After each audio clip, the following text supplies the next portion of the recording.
Lugo, aka Bake Me Pretty. And some of you might know me from hanging out with Martha Stewart on Bakeaway Camp. But on this show, we're making store-bought guilty pleasures from scratch. What in the world is candy corn? Fun fact, or I don't even think this is a fun fact. I didn't start dressing up until college. When I was 20 was the first time I ever dressed up, and I dressed up like an angel. My family didn't celebrate Halloween growing up, so these delicacies were not something part of my childhood. What is it made out of? It doesn't taste like corn. Maybe it tastes like candy. To me, it tastes like wax. But I'm hoping that since I'm making it from scratch, it'll be a candy to die for. So what you'll need is 2.5 cups powdered sugar, 1/3 cup powdered milk, 1/4 teaspoon salt, 1 cup sugar, 2/3 cups light corn syrup, 1/3 cup butter, and 1 teaspoon vanilla extract. So we're gonna carefully put the powdered sugar into a bowl, and you're gonna add in the powdered milk and the salt. And we're gonna give that a stir. And now that we have this all mixed up, we're gonna head on over to the stove. We're going to turn on our stove to medium-high heat. And we're going to add in the sugar, the butter, and our corn syrup. Make sure you get it all in there. I guess this is where the whole candy corn comes into play. And you're gonna give it a mix.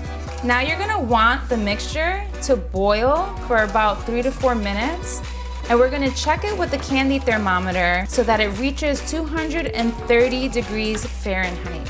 Don't forget to keep mixing. We wanna make sure that it combines together with all the ingredients. Great, it's at 230 degrees. We're gonna turn this off and we're gonna remove it from the heat.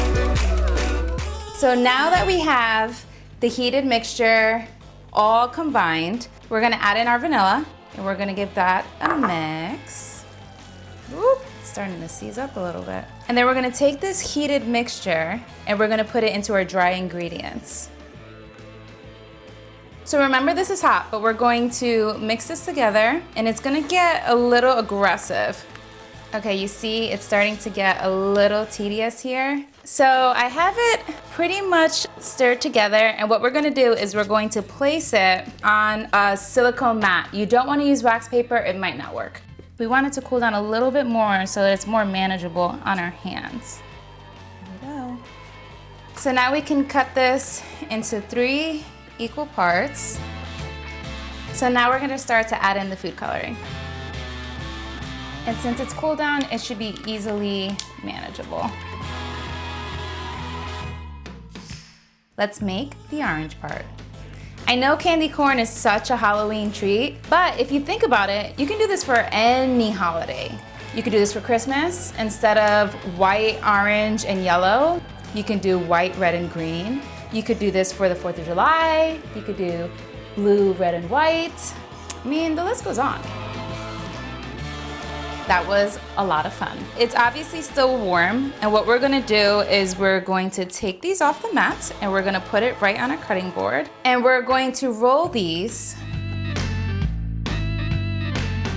But before I set it up, I'm just going to put a little bit of cornstarch on my counter. I don't want these to stick. And if you see the color in the candy start to fade because of the cornstarch, it's fine. It'll go away once the cornstarch gets incorporated into the candy. Take some of the white here, roll it out. And the white part seems to be a little thinner than the orange. Line it up like so. With my pizza cutter, I'm just gonna cut off the extra pieces. And now we're gonna do the yellow. Line it up. Look at how pretty those colors are. And then you're just gonna lightly press down. And now's the fun part. We're gonna cut in little triangles. So we're just gonna cut in a zigzag here.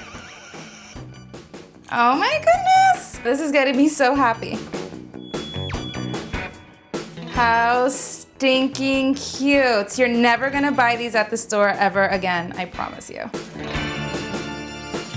Okay, so now that I have them cut out, we're gonna put them back on our baking pan. I'm just gonna dust this off with a little bit of cornstarch because I don't want them to stick. And as you start to place them, don't forget to kind of shape them in to better shape. Since they're so soft, they're so easily manipulated. Now I have all my candy corn pieces all cut up and they are stinking cute. I mean, come on. The color looks so much more vibrant than the store-bought, but because it's candy, it's still very soft and very malleable. What we want to do is let these dry overnight. And once they're done drying, we're just gonna brush on a little bit of cornstarch because they will stick to each other. And then you're done.